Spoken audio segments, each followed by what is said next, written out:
Israel और Hamas के बीच चल रही जंग आज 13वें दिन प्रवेश कर चुकी है।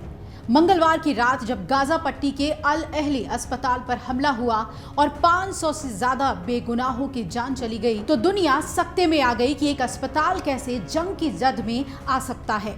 पहले तो इजराइल और हमास हमले के लिए एक दूसरे को जिम्मेदार ठहरा रहे थे, लेकिन बाद में इजरायली रक्षा सेना यानी आईडीएफ ने दावा किया कि हमले के पीछे इस्लामिक जिहाद संगठन है।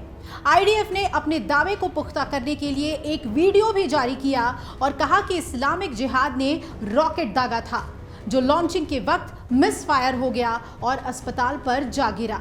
वीडियो जारी कर इजराइल ने साफ किया कि इसमें उसका हाथ नहीं है। अल अहली अस्पताल में सैकड़ों का इलाज चल रहा था। बड़ी संख्या में मेडिकल स्टाफ वहां काम कर रहा था और कई लोगों ने यहां शरण ली हुई थी। इस घटना की सभी देश निंदा कर रहे हैं और संयुक्त राष्ट्र के महासचिव एंटोनियो गुटेरेस ने भी हमले की कड़ी निंदा की और मरने वालों और घायलों के लिए दुख जताया। उन्होंने कहा कि युद्ध के दौरान अस्पताल और मेडिकल स्टाफ अंतर्राष्ट्रीय मानवीय कानून के तहत सुरक्षित है। अब सवाल ये उठता है कि जब अंतर्राष्ट्रीय कानून है तो फिर ऐसी मानवीय त्रासदी गाजा के लोग क्यों झेल रहे हैं। आइए जानते हैं कि युद्ध काल में अस्पतालों और स्कूलों को लेकर संयुक्त राष्ट्र का चार्टर क्या कहता है, यानी अंतर्राष्ट्रीय मानवीय कानून क्या कहता है।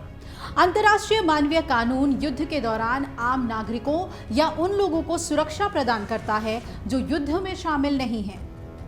अगर इन्हें युद्ध में निशाना बनाया जाता है तो ये अंतर्राष्ट्रीय मानवीय कानून का उल्लंघन है। युद्ध के दौरान नागरिकों, बस्तियों, मानवीय कार्यकर्ताओं पर हमले, जब हमले की जरूरत ना हो तो संपत्ति को नुकसान पहुंचाना, यौन हिंसा और गैर कानूनी निर्वासन को अंतर्राष्ट्रीय मानवीय कानून अपराध मानता है।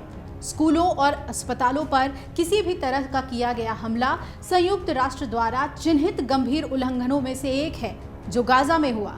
ये कानून युद्ध के दौरान आम नागरिकों और खास तौर से बच्चों को सुरक्षा प्रदान करता है। अब आइए आपको बताते हैं कि वॉर क्राइम क्या है। तो यूएन के मुताबिक जब दो देशों या दो गुटों के बीच युद्ध होता है और उस दौरान इस तरह के हमले किए जाते हैं तो उसे अपराध या वॉर क्राइम कहा जाता है, जो जिनेवा कन्वेंशन और अंतर्राष्ट्रीय मानवीय कानून का उल्लंघन है। इसके लिए जो नियम है उनको लॉ ऑफ वॉर कहा जाता है। न्यूयॉर्क स्थित ह्यूमन राइट्स वॉच ने संभावित युद्ध अपराधों के रूप में नागरिकों को जानबूझकर निशाना बनाना, अंधाधुंध रॉकेट से हमले करना और फिलिस्तीनी सशस्त्र समूहों द्वारा नागरिकों को बंधक बनाना, साथ ही गाजा में इजरायली जवाबी हमलों का हवाला दिया जिसमें सैकड़ों फिलिस्तीनी मारे गए। इजराइल और फिलिस्तीन के निदेशक उमर शाकिर ने कहा कि नागरिकों की जानबूझकर हत्याएं, बंधक बनाना और सामूहिक सजा देना जघन्य अपराध है जिनका कोई औचित्य नहीं है। जिनेवा कन्वेंशन के तहत बंधक बनाना, हत्या और यातना प्रतिबंधित है। इजराइल की प्रतिक्रिया पर भी सवाल खड़े किए जा सकते हैं।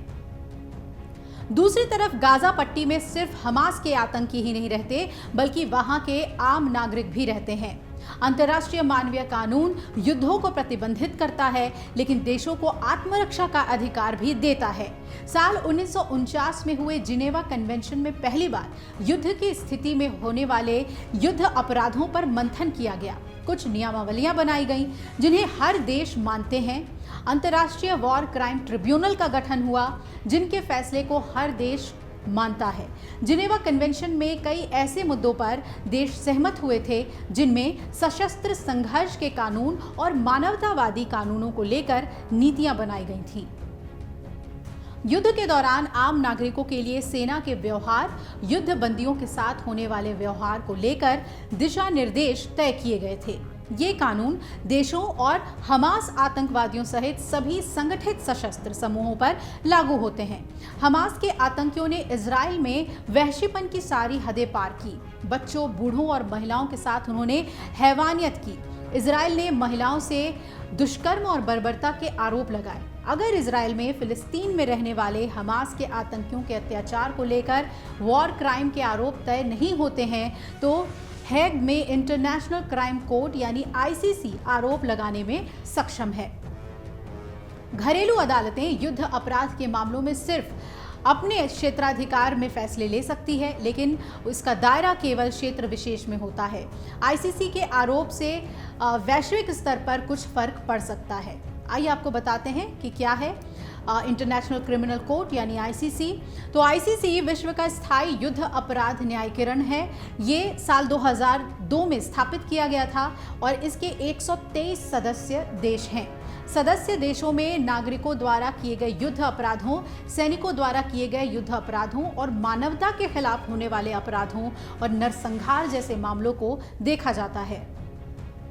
चीन, संयुक्त राष्ट्र अमेरिका, रूस, भारत और मिस्र सहित दुनिया के कई प्रमुख शक्तिशाली देश इसके सदस्य नहीं हैं। आईसीसी फिलिस्तीन को एक सदस्य राज्य के रूप में मान्यता देता है, जबकि इजराइल अदालत के अधिकार क्षेत्र को अस्वीकार करता है और औपचारिक रूप से इसके साथ शामिल नहीं है। संप्रभु देशों में कोई गिरफ्तारी वारंट तक जारी नहीं कर सकता है। अभियोजकों ने कहा कि 2021 में यह मानने का उचित आधार था कि इजरायली सैनिकों, हमास आतंकवादियों और अन्य सशस्त्र फिलिस्तीनी समूहों सहित सभी पक्षों ने वैश्विक नियम तोड़े थे। आज जो कुछ भी गाजा में हो रहा है उसने दुनिया को सकते में डाल दिया है। जिस तरह की मानवीय त्रासदी वहां पर हो रही है, ऐसे में सवाल ये उठ रहे हैं कि जब हमारे पास इतने अंतर्राष्ट्रीय नियम हैं तो युद्ध के समय उनका पालन क्यों नहीं किया जाता है।